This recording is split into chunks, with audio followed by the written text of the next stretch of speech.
আমার জীবনে কিন্তু প্রথম দুধ দেওয়া করতেছি। জীবনে এক বউ গেলে সমস্যা নেই। সাথে আমি ওর সাথে আর কোনো ভিডিও করব না। সংসার করতে আসিছি, রান্না বাড়া করব। ওর সন্তান আছে, আমার একটা সন্তান হবে, আমি সংসারের মতো সংসার করব। আমি কোনো ভিডিওতে থাকবো না।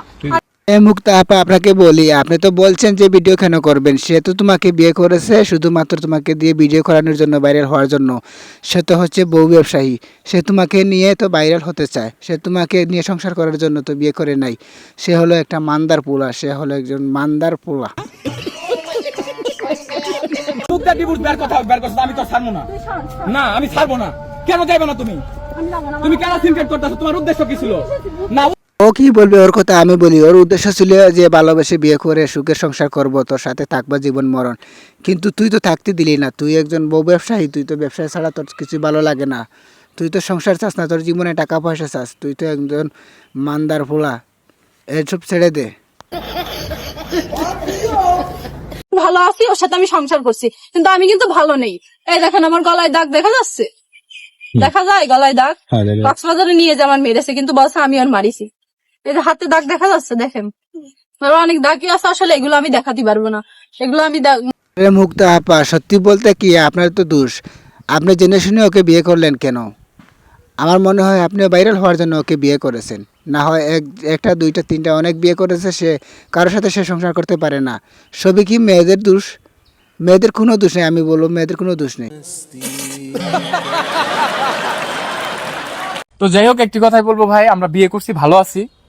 পারলে আপনি বিয়ে করে সংসার করে সুখে থেকে দেখান। আমাদের পিছনে ও যদি ওর লাইফে যদি এর থেকে বড় কোনো অ্যাক্সিডেন্ট দুর্ঘটনা থাকে, আমি তাও ওরে ক্ষমা করে দেবো। ক্লিয়ার? এখন আমি ওর জন্য যে ত্যাগ স্বীকার করতেছি, এই বাংলাদেশের 18 কোটি লোকের মধ্যে কোন পোলাটাই ত্যাগ স্বীকার করতে পারে আমারে দেখাইন। কি বলছিস তুই? মানে বিষয়টা একটু ব্যাখ্যা করবেন? আসলে এখানে ব্যাখ্যা করার মতো কিছু নেই। আসলে তোকে উষ্টা মারার দরকার। কারণ তোর মতো সব ছেলে তো সমান নয়, তোর মতো সবাই তো বউ ব্যবসায়ী নয়, তোর মতো সবার তো টাকার লোভ নয়। তুই অন্য ছেলেদের সাথে কিসের তুলনা করস? তুই তো একটা মান্দার পোলা।